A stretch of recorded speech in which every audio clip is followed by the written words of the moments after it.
Núna er ég í eintök í vinnslu og þetta eru öll eintökin. Ég er búinn að panta hérna heilt bekkjasett af greifanum á Monte Cristo. Borgar sig að vera búinn að stilla þetta þannig að kerfið sýni 50 línur í einu þannig að maður sjáu allt bekkjasettið. En við sjáum að það greifin er hérna en það er líka annað tótari. Þannig ég fer bara hér í titilinn og leita að greifin og þá sýnir gegnum mig bara eintökin af greifanum á Monte Cristo. Þá fer ég hér í listi yfir útflutning, smelli hérna á og ég vel bara núverandi yfirlit. Það er minna og í raun og veru vantar bara einn dálk úr þessu Excel-skjali. Köllum þetta bolavaff greifi og setjum þetta í downloads. Þá opna ég síðan skjalið.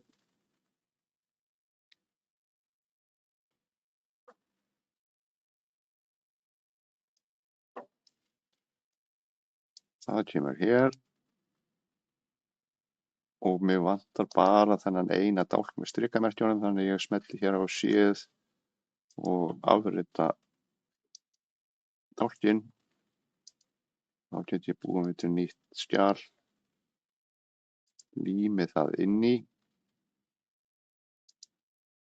Þá þarf að breyta heitinu á dálknum, það þarf að heita barcode með litlum stöfum. Og þá þarf að búa sér til nýjan dálk sem heitir Alternative Call Number.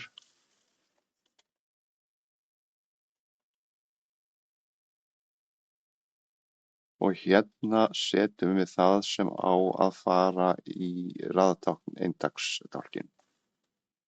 Og þetta er, hérna segjum að raðstafinir séu dum, gre og þetta er fyrsta bókin í hérna bekkjasettinu. Þannig að ég set bara einn og oftast er hægt að draga þetta bara niður og þá fáum við hérna, snekkum þetta aðeins, þá fáum við hérna raðstafina, fyrsta bókin í bekkjasettinu, önnur bókin og svo fram eftir göddunum.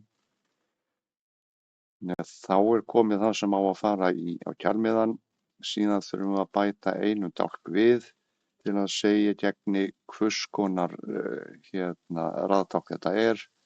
Og við ætlum að segja honum að þetta sé bara í Dewey-kerfinu og þá þarf dálkurinn að heita Alternative Call Number Type.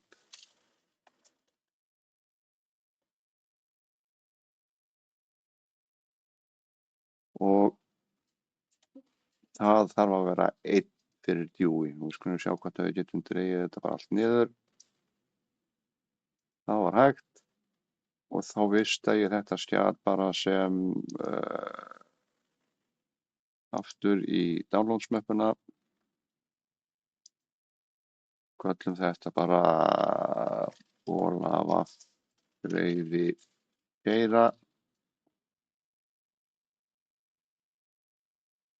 Þá hoppa ég yfir í gegni og smelli hérna á táknið til að sjá skýjaforritin mín.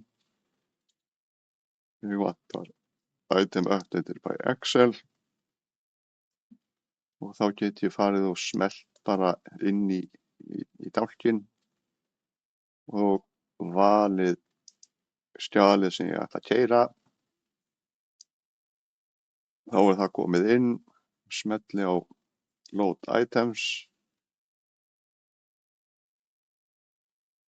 Þá fer Item Updaterinn á stað og breytir eintökunum eins og Excel-skjalið segir til um.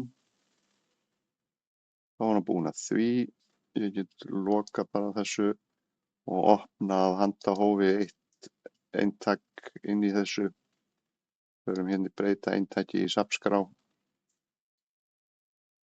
og þá sjáum við það er komið hérna dum gre 6 af því þetta er 7. bókin í þessu bekkjasetti. Þannig að við vitum að þetta er komið inn. Ég er bara að hætta við hérna. Þá get ég smellt aftur á tákni fyrir Cloud-appinn, valið Spinomatic til að prenta út kjálmiðana. Vel bara allt heila klappið.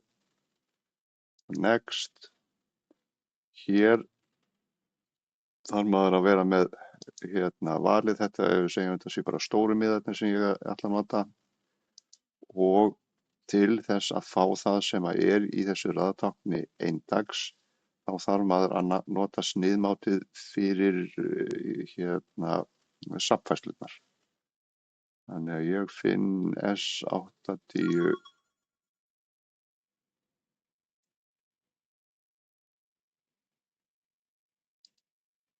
og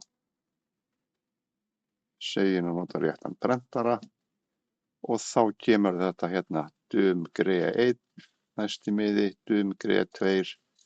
Svona getur maður prentað út alla miðana, og þá er maður eiginlega komin bara aftur í eintaka eða aðfanga færibandið. Maður heldur bara áfram eins og venjulega. Þetta að keyra þetta inn með item updater, það er svona bara auka skref sem smegist inn í færibandið til að breyta eintökunum, og svo heldur maður bara áfram og tekur á móti þeim og allt er gert eins og áður.